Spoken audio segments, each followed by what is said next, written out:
Hey guys, so it's time to wrap up the Go Big or Go Home group build. Mr. Frankie Day, two kits. I've decided if I was going to give you an old time mafioso name, you would be Frankie Two Kids.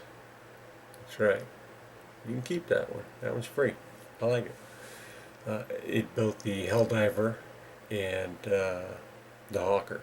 And you get props for that Hawker because it's the larger scale airfix. And, well, anybody that takes on one of those kits and can make it look that nice is a modeler extraordinaire. That's it. Bottom line. Fernando Duarte, the Zero, sweet, very sweet. It sounded like that it wasn't the top notch of the Tamiya 132nd kits, but it was pulled together very nicely, sir. Very nicely. Tony Scale Modeling did the Wildcat, Panzerman's Bunker, the helicopter with the scratch building, outstanding. Bob Busking, and you did the, it was a Revell, wasn't it? F4, nice, very nice. The Corsair, I apologize, the Corsair, I want to get that straightened out. Joe makes model kits. I know you had started one, but even looking at your channel, I don't see a start video, so something might have happened and you had to withdraw. I don't know. But anyway, maybe I'm missing it, so if I am, please feel free to comment, and yeah.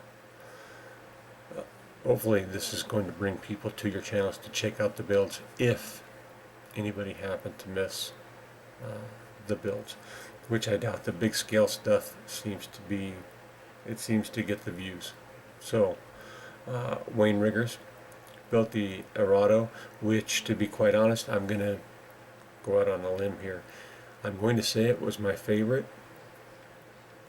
Now, the reason I'm saying my favorite before anybody gets all defensive and, oh, you shouldn't do that, you're going to hurt people's fifis and stuff like that.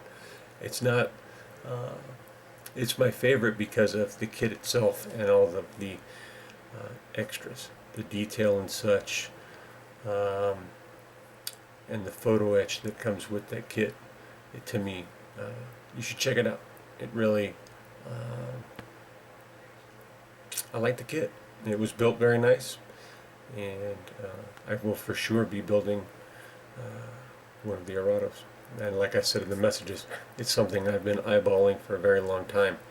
It seems like the photo etch set for it's quite a bit of money, but that's alright. It definitely appears to be worth the effort the way it turned out, sir. Charles Lyons, another two kit gent, helicopters. Your helicopters in particular gave me the idea, if I can get my hands on what I'm going to update after this, to do a 135th helicopter in transport mode and put it on the back of one of these M1070s. I think that would be sweet. Tommy Boy and the Tiger Moth. I know you were really looking forward to the rigging on that, so hopefully it hasn't driven you completely batshit crazy. But I don't know, it just might have, if you weren't already there. And the modeler did the F-18, which I know had some part issues. Nonetheless, 135th F-18, that's going to be a gigantic model and freaking sweet to boot. So yeah, I'll put some pictures up of the Spitfire. Thank you guys for joining. Those of you that weren't able to join, I mean, it's okay. Not everybody can run with the big dogs. You know what I mean? It's okay. There's always a place for you on the porch with the puppies. It's all good. It's all. Alright. Hey, I interrupt this broadcast message to bring you the new BS 2-in-1 tool. This is the Clampinator by BS Products. It will clamp parts together when they're glued. This particular one I think has a big block Chevrolet spring in it or something, because it's like, that's right. So you know what one use is. What's the second one? If you happen to be incontinent, you can just clamp this onto your Johnson. It ain't gonna leak. Yeah. And I know there's gonna be those guys out there going, "Phew, yeah, right, that's not gonna fit my Johnson." Come on.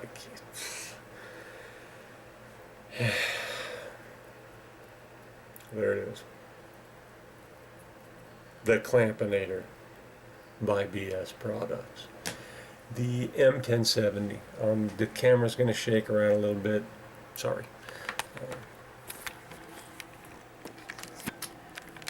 Here's where it's at so far. I should be able to put some photographs of some of the pieces separate. What can I say about the kit other than minimal flash? I mean, really not even worth mentioning, such a small amount. Lots of photo etch. The only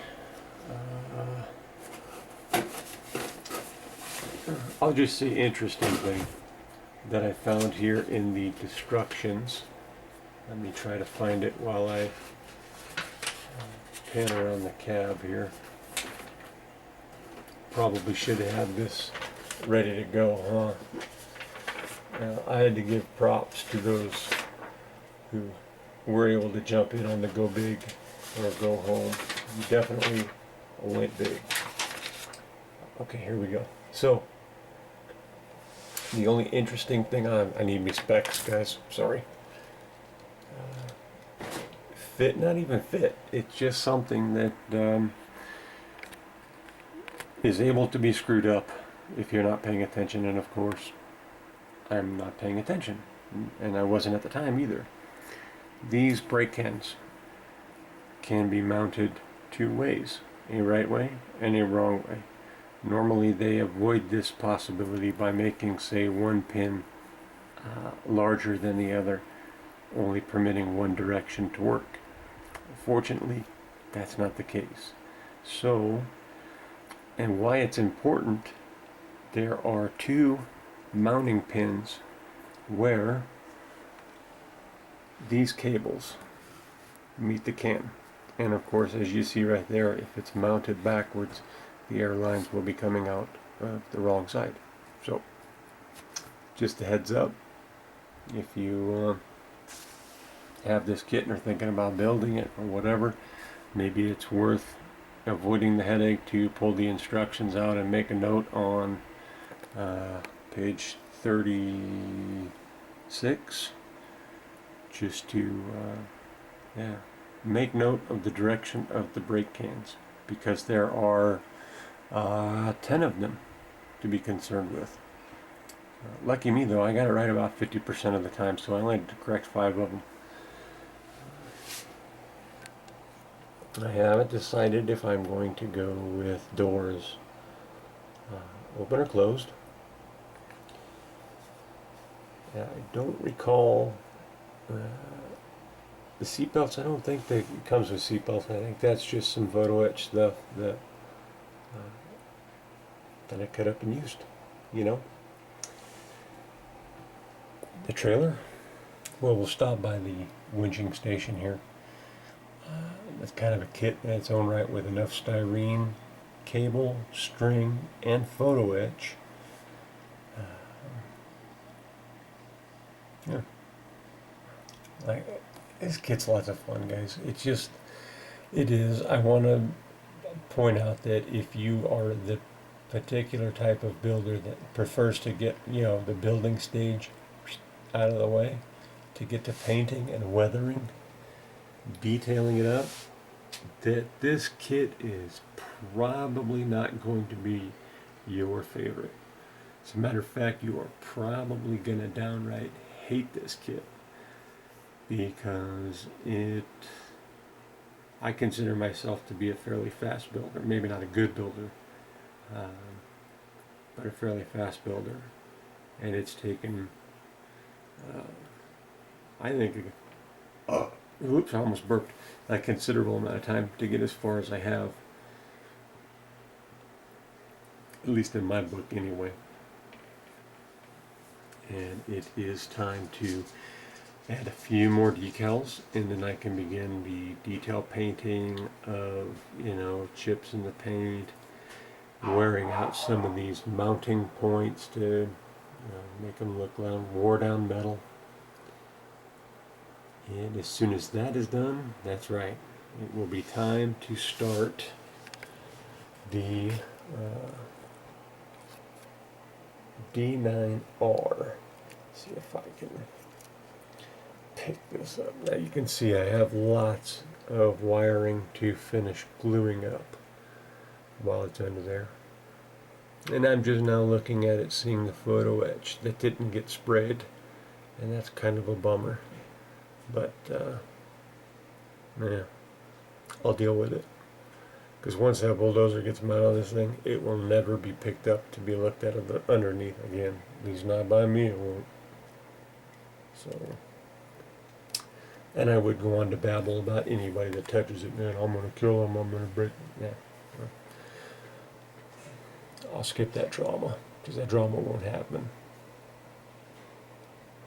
And if it does, I suppose I'll just have to get the hell over it. Alright guys, that's it. Thank you once again for joining the Go Big or Go Home group build. And, oh, that's not it. Mr. Frankie Day, the British bomber group build. I have started in the background here the Revell Merlin helicopter. And Frankie okayed this kit for his group build. It is a torpedo-toting helicopter. Yes, you heard that right. Here are the photographs on the side of what it should look like. Hopefully I can detail it up a little more weathered than that, because this looks rather, what's the word, toyish, I guess. I don't know. What I have done so far is kind of the interior pan. I say done, it's built anyway. And I've also done up a pilot, co-pilot, and a weapons station officer, because I would like to actually put this over some water like I did the PBY-5, and see if over the last almost 2 years, if my water, what would you call it, water sculpting, water diorama, building, painting, it's kind of a dabbing process that's used to make it, just to see if it's improved at all. And if anything, it would just be the base painting that might have improved. I don't know, maybe I've gotten better at the dabbing motion. You think? Maybe. It could happen, I guess. You know, practice 8-9 hours a day, the dabbing motion. Dipping Oreo cookies in milk, maybe. That would probably be excellent practice. Alright guys, thank you for watching. The weekend is almost here.